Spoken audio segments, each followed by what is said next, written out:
हमारे चैनल से जुड़ने के लिए YouTube पर आसान तफसीरे कुरान सब्सक्राइब करें।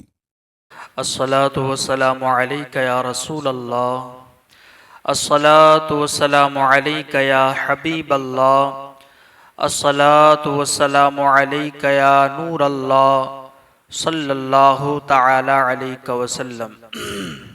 अल्लाहुम्मा अफ्तह अलैना हिकमतक वंशुर अलैना रहमतक या ज़ल जलाली वल इकराम। अऊज़ु बिल्लाहि मिनश शैतानिर रजीम, बिस्मिल्लाहिर रहमानिर रहीम। व इज़ गदौत मिन अहलिका तुबव्विउल मुमिनीना मक़ाइद लिल क़िताल वल्लाहु समीउन अलीम। सदक़ल्लाहुल अज़ीम। हज़रात मुहतरम, मैंने जिस आयत करीमा को तिलावत किया है वो पारा नंबर 4 सूरह आले इमरान की आयत नंबर 121 है। इससे पहले हम ये सुन चुके हैं कि अल्लाह रब्बुल इज़्ज़त ने मुसलमानों को काफिरों से दोस्ती यारी करने, उनसे अहम मशवरे लेने या उन्हें अहम मनसबों पर या उनसे काम लेने या उनकी मदद लेने के मुताल्लिक आगाह फरमाया था। अब यहाँ से जंगे उहद का बयान है, मगर उसके बाद जंगे बद्र का भी है। मगर उहद को समझने से पहले उसका पस मंज़र समझ लें कि पस मंज़र अगर समझ गए तो इसका पेश मंज़र भी समझ में आ जाएगा। क्योंकि जंगे उहद ये हिजरी सन 3 में वाक़े हुई और जो उससे पहले एक जंग हुई है जिसे जंगे बद्र कहा जाता है। तो जंगे बद्र ये हिजरत के 19 महीनों के बाद वाक़े हुई।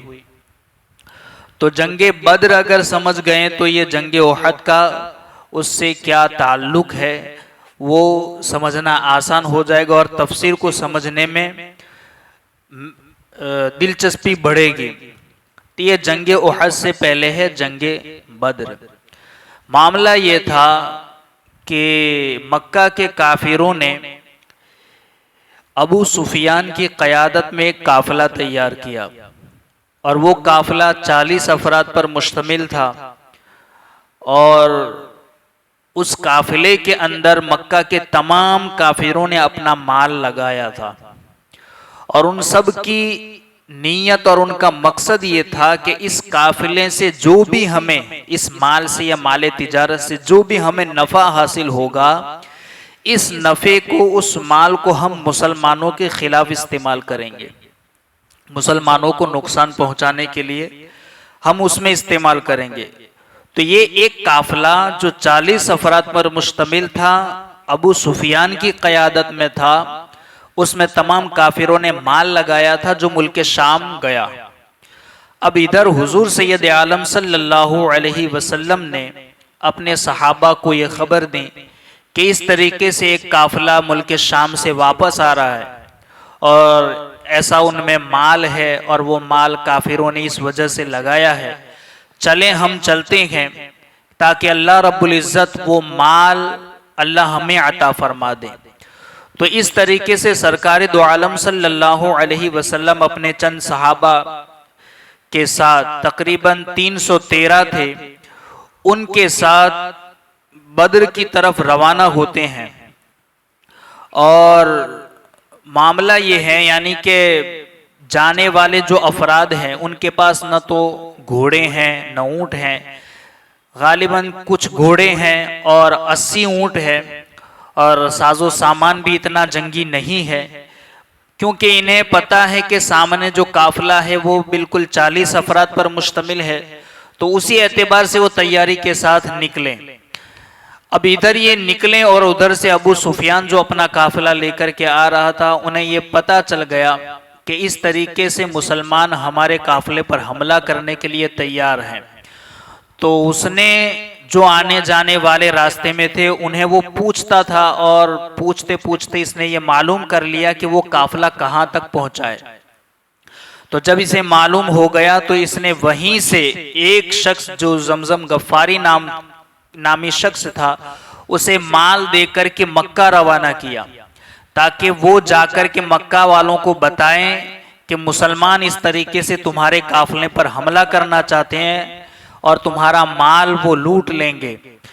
तो इस जमजम गफ्फारी नामी शख्स जब मक्का में पहुंचा और वहां पर पहले से आतिका नामी औरत ने एक ख्वाब डरावना देखा हुआ था, हजरत अब्दुल्ला इब्न अब्बास को भी उसने बताया था। बहरहाल जब वो जमजम गफ्फारी वहां पर पहुंचा और चीख चीख करके पुकारने लगा कि ऐ मक्का वालों, इस तरीके से मामला है और मुसलमान तुम्हारे काफिले पर हमला करने वाले हैं, अगर तुम वक्त पर नहीं पहुंचोगे तो तुम्हारा माल जाये हो जाएगा। लोगों ने देखा कि वो जो आया है चीखने वाला, उसकी कमीज फटी हुई है, उसने ऊंट की नाक काटी हुई है, कान कटे हुए हैं, ऊंट का कुजावा उल्टा रखा हुआ है और चीख रहा है। तो फौरन लोगों ने अपना जो कुछ था वो सामान या माल लगा करके एक काफिला तैयार किया और जंग के लिए वो लोग रवाना हुए। तकरीबन वो 950 या 1000 अफराद पर मुश्तमिल काफिला तैयार हुआ और अबू जहल की क़यादत में फिर वो बद्र की तरफ रवाना हुआ।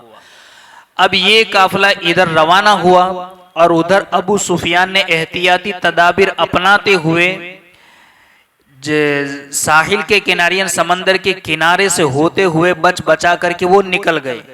जब वो हमले से महफूज हो गए तो उन्होंने फिर एक शख्स को रवाना किया, गालिबन कैस बिन इमराउल कैस को, कि वो जाकर के उस काफिले को खबर दें कि हम महफूज हैं इनके हमले से, अब वो लोग वापस चले आए।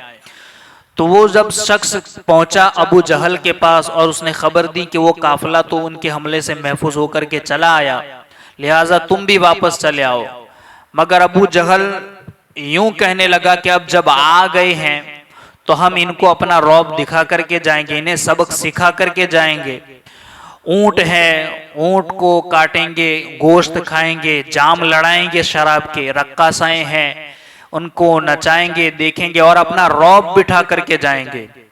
तो इस एतबार से वो चलें और इधर सरकार दो आलम सल्लल्लाहु अलैहि वसल्लम अपने सहाबा के साथ एक मकाम पर पहुंचे और वहां काफिर जो हैं वो काफिला पहले से वहां पर आकर के बैठा हुआ था। अब ये लोग तो आए थे उस काफिले के लिए, जब पता चला कि वो काफिला तो बचकर चला गया और सामने से काफिरों का एक बड़ा लश्कर हम पर हमला करने के लिए तैयार है, तो सरकार दो आलम सल्लल्लाहु अलैहि वसल्लम ने अपने सहाबा से कहा कि हम तो आए थे उस काफिले के लिए जो 40 अफराद पर मुश्तमिल था, मगर अब हमारे सामने मामला ये है कि 1000 से ज्यादा का लश्कर हम पर हमला करने के लिए तैयार है। बताओ तुम क्या कहते हो? तुम अगर तुम्हारी राय हो और तुम में से जो जाना चाहे वो वापस जा सकता है। मगर सहाबाई किराम ने जवाब दिया कि या रसूलल्लाह अलैहिस्सलातु वस्सलाम, हम आपके गुलाम हैं, हम आप पर जान निछावर कर देंगे, हम में से जब तक एक भी जिंदा है या रसूलल्लाह हम आपका एक खून का कतरा बहने नहीं देंगे। हजरत साद खड़े होते हैं, या रसूलल्लाह अलैहिस्सलातु वस्सलाम, और कई सहाबा खड़े हुए हैं कि हम वो नहीं है जो हजरत मूसा की कौम में लोग थे और उन्होंने कहा था फज़हब अंत व रब्बुका फ़क़ातिला इन्ना हाहुना क़ाइदून, कि मूसा की कौम ने मूसा से कहा था कि ऐ मूसा तुम और तुम्हारा रब जा कर के लड़ो, हम तो यहाँ बैठेंगे और देखेंगे। या रसूलल्लाह हम वो नहीं, हम तो आप पर जान निछावर करने वाले हैं, अगर आप हमें हुक्म देंगे तो हम अपने घोड़ों को दुनिया के किनारे तक ले जाएंगे। हमें आप अगर हुक्म देंगे तो जमीन, अगर आप हुक्म दे तो हम अपने घोड़ों को समंदर में डाल देंगे। तो इस तरीके से सहाबाए किराम रिदवानुल्लाहि ताला अलैहिम अजमईन ने जब जवाबात दिए तो सरकार दो आलम सल्लल्लाहु अलैहि वसल्लम ने खुश होकर के फरमाया और उन्हें बशारत दी फतेह की। और सरकार दो आलम सल्लल्लाहु अलैहि वसल्लम ने फिर पूरी रात जाग करके एक दरख्त के नीचे नमाज पढ़ करके दुआएं की और दुआ करते रहे और सहाबाई किराम पूरी रात सोए रहे। सरकार दो आलम सल्लल्लाहु अलैहि वसल्लम ने पूरी रात इबादत में गुजारी। जब सुबह हुई खूब बारिश हुई तो जहां पर मुसलमान रुके हुए थे वो जगह ऐसी थी, रेतीली थी और जहां पर आसानी से चलना फिरना मुश्किल था और काफिर पहले से एक ऐसी जगह पर डेरा डाले हुए थे जो ऊंची भी थी और हमला करने के लिए अच्छी भी थी। मगर मामला ये हुआ कि जब बारिश खूब हुई तो जो रेत था वो बारिश के पानी की वजह से सख्त हो गया, जिसकी वजह से मुसलमानों का चलना फिरना आसान हो गया। और जहां पर काफिर थे और इन्होंने अपने खेमे लगाए हुए थे वहां खूब कीचड़ हो गया और वहां फिसलने वाला रास्ता बन गया। तो इस तरीके से अल्लाह ने फिर मुसलमानों की मदद भी की और फिर जंग शुरू हुई और देखते ही देखते अल्लाह रब्बुल इज्जत ने मुसलमानों को फतेह नसीब फरमाई। अबू जहल को कत्ल किया गया, उतबा मारा गया, शैबा मारा गया। अबू जहल के बारे में तो दो नौजवान थे जो ये बार बार अकाबिर साहबा से पूछते थे कि अबू जहल कहाँ है, अबू जहल कहाँ है। किसी ने उन्हें बताया कि वो है अबू जहल। जैसे ही लोगों ने बताया ये लोग बिजली की तरह दौड़ते हुए उसकी तरफ गए और एक झटके में अबू जहल को वासिल जहन्नम कर दिया। ये दो नौजवान बच्चे थे जिन्होंने अबू जहल को जंगे बद्र में कत्ल कर दिया था। और फिर सरकार दो आलम सल्लल्लाहु अलैहि वसल्लम ने भी कुछ कंकरियां ली और पढ़ कर के काफिरों की तरफ मारी। तो जिन्हें जिन्हें कंकरी लगी उसकी वजह से अल्लाह रब्बुल इज्जत ने काफिरों के दिलों में रौब पैदा कर दिया। वो मुसलमानों से डर करके भागने लगे, भगदड़ मची। तो मुसलमानों ने जब देखा कि ये भाग रहे हैं तो उनमें से पकड़ना, उन लोगों को गिरफ्तार करना शुरू किया। तो यूं जंगे बद्र के अंदर 14 मुसलमान शहीद हुए और 70 काफिर मारे गए और 70 लोगों को कैदी बनाया गया। 70 काफिरों को मुसलमानों ने कैद कर लिया। तो ऐसे अल्लाह रब्बुल इज्जत ने मुसलमानों को बद्र के मैदान में फतेह नसीब फरमाई।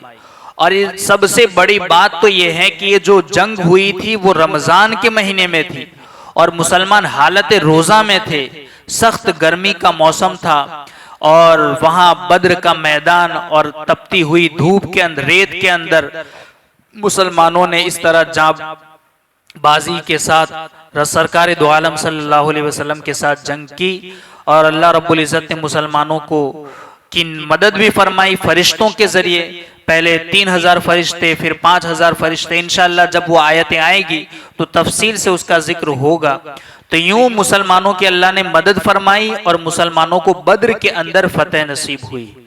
तो इस तरीके से जो बद्र के अंदर शिकस्त खा करके वो चले गए थे तो उन्हें ये जो शिकस्त है वो बर्दाश्त नहीं हुई थी। तो इसके लिए वो 1 साल तक तैयारी करते रहे और इसका इंतकाम लेने के लिए फिर वो जंगे उहद का मामला पेश आया था। तो ये जंगे बद्र की वजह से वो जब भाग गए और चले गए तो इसका इंतकाम लेने के लिए उन्होंने फिर 1 साल तक तैयारी की और इसका इंतकाम लेने के लिए फिर वो उहद के मैदान में आए थे। इंशाअल्लाह फिर उहद का तज़किरा कल हम समाअत फरमाएंगे।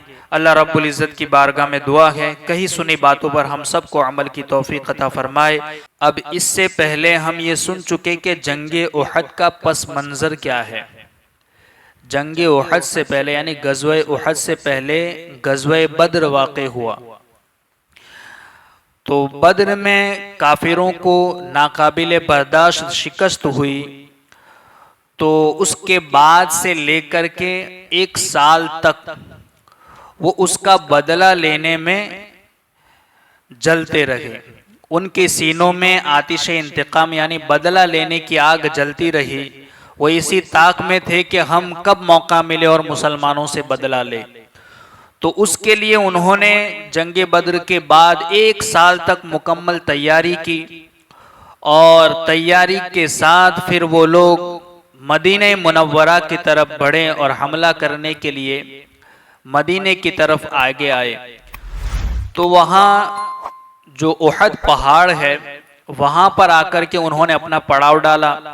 इधर सरकार दो आलम सल्लल्लाहु अलैहि वसल्लम को खबर मिली कि कुरैश मक्का का एक लश्कर मदीने पर हमला करने के लिए आया हुआ है और वो फला जगह पर है। तो सरकार दो आलम सल्लल्लाहु अलैहि वसल्लम ने अपने सहाबा को जमा किया, अकाबिर सहाबा और दीगर अंसार मुहाजिर तमाम सहाबा का मशवरा लिया और उसमें अब्दुल्ला बिन उबई बिन सुलूल जो मुनाफिकों का सरदार था वो भी शामिल था। इससे पहले कभी किसी मशवरे में वो उससे कोई मशवरा नहीं लिया गया था, लेकिन इस मशवरे में वो भी शामिल था। तो सरकार दो आलम सल्लल्लाहु अलैहि वसल्लम ने जब सुबह लोगों को जमा किया तो सब ने अपनी अपनी राय पेश की। अक्सर ने कहा कि मदीने के अंदर रह कर के जंग लड़ी जाए। अब्दुल्ला बिन उबय बिन सुलूल मुनाफिक, उसने भी ये कहा था कि मदीने के अंदर पनाह गुज़ी होकर के जंग लड़ी जाए। मगर कुछ अंसार नौजवान सहाबा थे, उन्होंने अपनी ये राय पेश की कि या रसूलल्लाह सल्लल्लाहु अलैहि वसल्लम मदीने से बाहर निकल करके जंग लड़ी जाए। तो इस पर उन्होंने इसरार किया सरकार की बारगाह में। तो हुजूर सल्लल्लाहु अलैहि वसल्लम अपने कमरे में गए और ज़िरा पहन करके बाहर तशरीफ लाए। जब उन्होंने देखा जिन सहाबा ने ये राय दी थी कि बाहर जाकर जंग लड़ी जाए, उन्हें ये एहसास हुआ कि हमने सरकार दो आलम सल्लल्लाहु अलैहि वसल्लम की मर्जी के खिलाफ राय दी है। तो जब ये एहसास हुआ तो उन्होंने अपनी राय से रुजू किया कि या रसूल अल्लाह सल्लल्लाहु अलैहि वसल्लम, आप हमें माफ़ फरमा दें, हम अपनी राय से रुजू करते हैं। तो सरकार दो आलम सल्लल्लाहु अलैहि वसल्लम ने इरशाद फरमाया कि किसी नबी की ये शान नहीं कि जब वो हथियार पहन ले या उठा ले तो फिर वो उसे वापस उतार दें, ये नबी की शान नहीं है। जब ये कहा, वो जुमा का दिन था, नमाज जुमा को अदा करने के बाद एक जनाजा पढ़ने के बाद सरकार दो आलम सल्लल्लाहु अलैहि वसल्लम अपने सहाबा के साथ मदीने से बाहर तशरीफ लाए। उहद के मकाम पर पहुंचे। वहां पर अब्दुल्ला बिन उबय इब्ने सुलूल, ये मुनाफिक था, वो अपने 300 साथियों के साथ इस लश्कर में, मुसलमानों के लश्कर में शामिल हुआ था। तो उसने, चूंकि अब उसका मशवरा ये था, उसकी राय थी कि मदीने में रहकर जंग लड़ी जाए, अब इस राय पर तो अमल न हुआ, इसकी वजह से वो नाराज और गुस्से हुआ था। इसकी वजह से उसने जो अपने 300 साथी थे उन साथियों से ये कहा कि जब कुरैश का लश्कर मुसलमानों के सामने या मुकाबले में आएगा तो तुमने भाग जाना है, यानी मुसलमानों का साथ छोड़ करके भागना है, ताकि तुम्हें देखकर भी मुसलमान हिम्मत हार जाए, उनके पांव उखड़ जाए और वो भी भागना शुरू कर दें। तो चूंकि वो अपने 300 साथियों के साथ निकल पड़ा, अब कुछ कम उम्र सहाबा भी थे, जैसे हजरत जैद बिन साबित, हजरत अबू सईद खुदरी रदी अल्लाह ताला अन्हु, तो उन सहाबा को भी वापस कर दिया गया कम उम्र की वजह से। और फिर जो बचे हुए सहाबा थे उनमें से चंद सहाबा को, तकरीबन 50 सहाबाए किराम रिदवानुल्लाहि ताला अलैहिम अजमईन को हजरत अब्दुल्ला बिन जुबैर रदी अल्लाह ताला अन्हु के ज़ेरे कमान सरकार दो आलम सल्लल्लाहु अलैहि वसल्लम ने उहद की पुश्त, यानी उहद के ऊपर एक जगह पर तैनात कर दिया, क्योंकि सरकार को यह खतरा लाहिक हुआ कि कहीं एक लश्कर पीछे से इधर से आकर के हम पर हमला आवर न हो जाए। तो एहतियाती तदाबीर अपनाते हुए सरकार ने हजरत जुबैर, अब्दुल्ला बिन जुबैर की ज़ेरे कमान 50 तीर अंदाजों को वहां पर तैनात कर दिया कि यहां से आपको हिलना नहीं है, चाहे कुछ भी हो जाए जंग की सूरत, चाहे हमें शिकस्त हो या हमें फतेह हासिल हो, तुम्हें यहां से हटना नहीं है, ये जगह छोड़नी नहीं है। वहां पर तैनात करने के बाद फिर जंग इस तरीके से शुरू हुई कि उधर से तलहा नामी शख्स एक परचम लेकर के आया और चीखता हुआ कि कौन है जो मेरा मुकाबला कर सकता है तुम्हारे अंदर से। तो इधर से हजरत मौला अली रदी अल्लाह ताला अन्हु अपनी तलवार लहराते हुए निकले और ऐसा वार किया कि एक ही वार में वो उसकी लाश खाको खून में तड़पने लगी। फिर दूसरा शख्स आया उस्मान नामी, उसने अलम लिया और वो भी हजरत अमीर हमजा रदी अल्लाह ताला अन्हु के वार से और उनके हाथों वो भी कत्ल हो गया। फिर आम जंग शुरू होती हैं, गहमा गहमी, यानी कि इधर से मुसलमानों के अंदर से हजरत मौला अली रदी अल्लाह ताला अन्हु, हजरत अमीर हमजा रदी अल्लाह ताला अन्हु, हजरत अबू दजाना रदी अल्लाह ताला अन्हु, ये लोग काफिरों के लश्कर में उनकी सफ़ों में घुस जाते हैं और ऐसे सख्त हमले करते हैं कि उनकी सफ़ों की सफ़ें उलट देते हैं। और उधर एक शख्स था जिसका एक गुलाम था, उसने अपने गुलाम से कहा कि अगर तू हजरत अमीर हमजा को कत्ल कर देगा तो मैं तुझे आजाद कर दूंगा। तो अब उसका जो गुलाम था वो हबशी था और वहशी था। उसने जैसे ही मौका पाया, ताक में बैठा हुआ था, हजरत अमीर हमजा रदी अल्लाह ताला अन्हु की ताक में वो बैठा हुआ था। जैसे ही मौका मिला उसने नेज़े से हमला किया और हजरत अमीर हमजा रदी अल्लाह ताला अन्हु को नाफ के नीचे से वो नेज़ा आर पार हो गया। आप लड़खड़ाते हुए जमीन पर गिर पड़े और आप शहीद हो गए। उसके बाद फिर मुसलमानों के साथ उन्होंने बेजिगरी से जंग लड़ी, यानी जी जान लगा करके वो लड़े। इतने सख्त वो लड़ने के लिए आए हुए थे कि एक के हाथ में से वो झंडा गिरता तो दूसरा थाम लेता, दूसरे के हाथ में से गिरता तो तीसरा थाम लेता। यहाँ तक कि हजरत मौला अली रदी अल्लाह ताला अन्हु और हजरत अबू दजाना रदी अल्लाह ताला अन्हु, इन लोगों ने ऐसे सख्त हमले किए कि उनके पांव उखड़ गए और उन्होंने पीछे हटना ही बेहतर समझा और वो पीछे हटने लगे। जैसे ही वो पीछे हटे, मुसलमान उनके पीछे भागे और वो जो सहाबा जिनको सरकार दो आलम सल्लल्लाहु अलैहि वसल्लम ने तीरों के साथ तैनात किया था, वो लश्कर, वो सहाबा भी अब माले गनीमत लेने के लिए वहां से दौड़ने लगे। चूंकि वो समझ गए कि अब हमें फतेह नसीब हो गई है, वो लोग भागने लगे थे, तो वो वहां से उतर करके माले गनीमत लेने के लिए नीचे आए। अब जैसे ही वो नीचे उतरे, उधर से खालिद बिन वलीद जो कि उस वक्त ईमान नहीं लाए थे, उन्होंने मौका देखा कि अब यहाँ जगह खाली हो चुकी है, तो अब वो हमला आवर हुए। हजरत अब्दुल्ला बिन जुबैर ने वो मुसलमानों को रोकना चाहा था, लेकिन वो ना सुना उन्होंने और वो माले गनीमत लेने के लिए उतर पड़े। अब हजरत खालिद बिन वलीद जो उस वक्त ईमान नहीं लाए थे, एक लश्कर के साथ पीछे से हमला आवर हुए और ऐसा सख्त हमला हुआ, जो बचे वहां सहाबा थे वो शहीद हो गए। और पीछे से मुसलमानों पर इस तरीके से हमला हुआ कि अचानक मुसलमानों ने देखा कि उनके सर पर तलवारें पड़ रही हैं और फिर वो लश्कर जो पीछे हट रहा था, उनके दिलों से भी रौब निकल गया और वो भी पलट पड़ा। यहां तक कि दोनों लश्कर आपस में ऐसे मखलूत हो गए कि पता नहीं चलता था कि दोस्त कौन है, दुश्मन कौन है। और मुसलमान भी, मुसलमानों के वार से कई मुसलमान भी शहीद हो गए और मारे गए मुसलमान अपने मुसलमानों के वार से, जिसकी वजह से, जिसमें हजरत मुसअब बिन उमैर भी है कि वो जो सरकार दो आलम सल्लल्लाहु अलैहि वसल्लम के मुशाबे थे, वो भी उसी के अंदर शहीद हो गए। अब इधर जो कि वो मुसलमान हजरत मुसअब बिन उमैर हुजूर के मुशाबे थे सूरतन, तो एक अफवाह फैल गई कि हुजूर सैयद आलम सल्लल्लाहु अलैहि वसल्लम शहीद हो गए। तो इस अफवाह से बदहवासी और मायूसी बढ़ गई और अफरा तफरी फैल गई। जैसे मुसलमानों ने सुना कि हुजूर शहीद हो गए तो अफरा तफरी फैल गई, मुसलमान घबरा गए।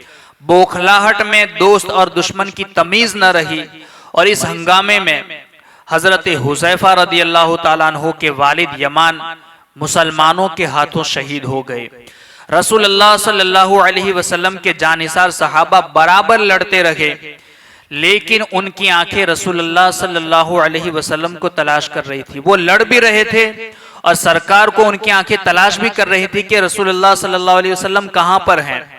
तो उनकी आंखें उन्हें तलाश कर रही थी, लेकिन उनकी आंखें सबसे पहले हजरत काब बिन मालिक रदी अल्लाह ताला अन्हु ने रसूलुल्लाह सल्लल्लाहु अलैहि वसल्लम को देखा कि आपके चेहरे मुबारक पर मिगफर था, यानी कि जंग के अंदर पहनने का एक आला होता है जिसकी वजह से सर को और चेहरे को दुश्मनों के वार से, तलवार के वार से बचाया जाता है। तो वो जंजीरों का कड़ी से बना हुआ वो मिगफर पहना हुआ था, सिर्फ आंखें नजर आ रही थी। हजरत काब बिन मालिक रदी अल्लाह ताला अन्हु ने पुकार करके कहा कि ए मुसलमानों, रसूलुल्लाह सल्लल्लाहु अलैहि वसल्लम यहाँ पर है। जैसे ही ये आवाज सुनी, ये सुनकर हर तरफ से जानिसार सहाबा आपके गिर्द इकट्ठा हो गए। कुफार ने भी इसी तरफ दबाव डाला जिस तरफ सरकार थे, लेकिन सहाबा इर्द गिर्द खड़े हो गए थे और आपको घेर कर चारों तरफ से खड़े हो गए। 5 सहाबा ने एक एक करके जान दे दी, लेकिन किसी काफिर को आपकी तरफ बढ़ने नहीं दिया। अब्दुल्ला बिन कुमया मुसलमानों की सफ़ों को चीरता हुआ आगे बढ़ा और रसूलुल्लाह सल्लल्लाहु अलैहि वसल्लम के करीब पहुंच गया और आपके चेहरे मुबारक पर तलवार मारी, जिसकी चोट से मिगफर की 2 कड़ियां, यानी जो जंजीर से बना हुआ जो आला पहना हुआ था, उसकी 2 कड़ियां सरकार दो आलम सल्लल्लाहु अलैहि वसल्लम के चेहरे मुबारक में चुभ गई। अब चारों तरफ से तलवारों के वार हो रहे थे, तो सरकार दो आलम सल्लल्लाहु अलैहि वसल्लम को वो जख्म भी आया। उसी जंग में सरकार के दंदाने मुबारक भी शहीद हुए। सही बुखारी में ये भी वाकया मज़कूर है कि रसूलुल्लाह सल्लल्लाहु अलैहि वसल्लम पहाड़ की चोटी पर चढ़ गए कि दुश्मन उधर भी नहीं आ सके, दुश्मन इधर नहीं आ सकेंगे, लेकिन अबू सुफियान ने देख लिया, फौज लेकर पहाड़ी पर चढ़ा, लेकिन हजरत उमर और दीगर चंद सहाबा ने पत्थर बरसाना शुरू किए कि जिसकी वजह से वो आगे ना बढ़ सके। कुरैश की औरतों ने जोश इंतकाम में मुसलमानों की लाशों को भी नहीं छोड़ा, और जो कुरैश के जो लोग थे, उनकी जो औरतें थी, उन्होंने मुसलमानों की जो शहीदों की जो लाशें थी उनको भी न छोड़ा, और उन्होंने उनके चेहरे से नाक कान काट लिए। हिंदा ने उनके कटे हुए आज़ा का हार बनाया और अपने गले में डाला। हजरत सैयदुना अमीर हमजा रदी अल्लाह ताला अन्हु की लाश पर वो गई और उनका पेट चाक करके कलेजा निकाला और कच्चा चबा गई, लेकिन गले से न उतर सका, इसलिए उगलना पड़ा। गज़वे उहद में 70 मुसलमान शहीद हुए, यानी 70 मुसलमान शहीद हुए और 22 काफिर मारे गए। ये जंग का मामला है। इसकी वजह से सरकार दो आलम सल्लल्लाहु अलैहि वसल्लम पर आयत नाजिल हुई, वइज़ गदौत मिन अहलिका तुबव्विउल मुमिनीन मक़ाइद लिल-क़िताल वल्लाहु समीउन अलीम। और याद करो ए हबीब, जब सुबह के वक्त तुम अपने दौलत खाना से निकलकर मुसलमानों को लड़ाई के मोर्चों पर मुकर्रर कर रहे थे, तो अल्लाह सुनने वाला जानने वाला है। अब इससे पहली जो आयत है इन तमसस्कुम हसनतुन तसुहुम वाली, उसमें और इस आयत में मुनासिबत क्या है, ताल्लुक क्या है? उससे पहली आयत में अल्लाह ताला ने फरमाया था कि अगर तुम सब्र करो और अल्लाह ताला से डरते रहो तो उनका मकरो फरेब तुम्हें कोई नुकसान नहीं पहुंचा सकता। यानी काफिरों का कोई भी मक्र, कोई भी फरेब तुम्हें नुकसान नहीं पहुंचा सकता अगर तुम अल्लाह से डरते हो, अल्लाह के फरमा बरदार हो, तकवा इख्तियार करते हो। अगर तुम सब्र करो और अल्लाह से डरते रहो तो उनका मक्र फरेब तुम्हें कोई नुकसान नहीं पहुंचा सकता। और इन आयतों में, यानी ये अगली आयत में कहा गया था कि तुम अगर डरो और फरमाबरदारी करोगे और सब्र करोगे तो तुम्हें कोई नुकसान नहीं पहुंचा सकता। उसके बाद इन आयतों में जंगे बद्र और उहद का तज़किरा किया गया है। जंगे उहद में मुसलमानों की तादाद ज्यादा थी और जंग की तैयारी भी करके गए थे, लेकिन चोनबाज मुसलमानों ने रसूलुल्लाह सल्लल्लाहु अलैहि वसल्लम के हुक्म की खिलाफ वर्जी की तो वो शिकस्त खा गए। यानी कि वहां जंगे बद्र का मामला ये था कि मुसलमान तो वो काफिले के लिए गए थे जो 40 अफराद पर था, और 313 थे, जंगी सामान भी नहीं था, हथियार भी नहीं थे, रोजे की हालत थी। और जब वहां पहुंचे तो देखा कि कुफार का एक बड़ा लश्कर 1000 की तादाद में उन पर हमला करने के लिए तैयार है। तो वहां पर सरकार ने जब उनसे कहा कि अब तुम्हारी राय क्या है, अगर तुम वापस जाना चाहो तो जा सकते हैं, मगर सहाबा ने वहां सरकार की इताअत की और फरमाबरदारी की। तो फिर नतीजा क्या हुआ कि सरकार दो आलम सल्लल्लाहु अलैहि वसल्लम की फरमाबरदारी की, अल्लाह के हुक्म को माना, तो अल्लाह ने 313 को 1000 के सामने फतेह नसीब फरमाई।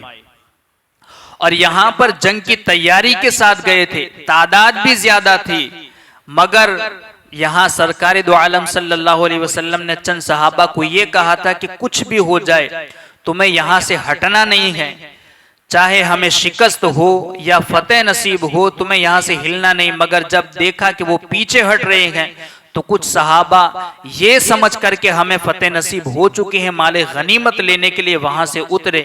तो अब ये हुक्म न मानने की वजह से नुकसान ये उठाना पड़ा कि मुसलमान 70 मुसलमान शहीद हो गए।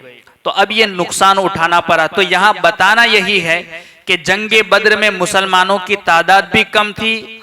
वो 40 आदमियों के एक तिजारती काफिले पर हमला करने के लिए निकले थे। किसी बड़े लश्कर से मारका आराई करने के लिए घरों से नहीं निकले थे। लेकिन चूंकि सबसे रसूलुल्लाह सल्लल्लाहु अलैहि वसल्लम के अहकाम पर पूरा, सबने सरकार के अहकाम पर पूरा पूरा अमल किया था, इसलिए अल्लाह ताला ने उनको फतेह और नुसरत से नवाजा था। इससे मालूम हुआ कि फतह का दारो मदार अददी और कसरत यानी तादाद और ज्यादा हो, लोगों के ज्यादा होने से नहीं, ना ही असलहा की ज्यादती से है, ना ही हथियार के ज्यादा होने से, ना ही अफराद के ज्यादा होने से, ना ही तादाद के ज्यादा होने से, बल्कि फतह का दारो मदार अगर कोई किसी चीज पर है तो वो सब्र और तकवा पर है। इसका मतलब ये है कि फतह और नुसरत का दारो मदार तादाद के एतबार से नहीं बल्कि सब्र और तकवा पर है। करबला के मैदान में क्या था? तादाद 22,000 से ज्यादा थी। वहां 72 नुफूस कुदसिया थे, मगर उन 22,000 में से किसी को कोई याद करने वाला नहीं, और उन 72 नुफूस कुदसिया को हर रोज हर मुसलमान याद कर रहा है। तो पता ये चला कि फतह का दारो मदार सब्र और तकवा पर है, तादाद पर नहीं है। अल्लाह रब्बुल इज़्ज़त की बारगाह में दुआ है कही सुनी बातों पर हम सबको अमल की तौफीक अता फरमाए। अल्लाहुम्मा रब्बना नव्विर क़ुलूबना बिल क़ुरआन व ज़य्यिन अख़लाक़ना बिल क़ुरआन व नज्जिना मिनन नार बिल क़ुरआन व अदखिलना फिल जन्नति बिल क़ुरआन। अल्लाहुम्मा रज़ुक़ना तिलावतल क़ुरआन, अल्लाहुम्मा हदिना हिदायतल क़ुरआन, अल्लाहुम्मा रब्बना आतिना शफ़ाअतल क़ुरआन व सल्लल्लाहु तआला अला खैरि खल्क़िही व नूरि अर्शिही मुहम्मदिन व अला आलिही व अस्हाबिही अजमईन बिरहमतिका या अरहमर राहिमीन।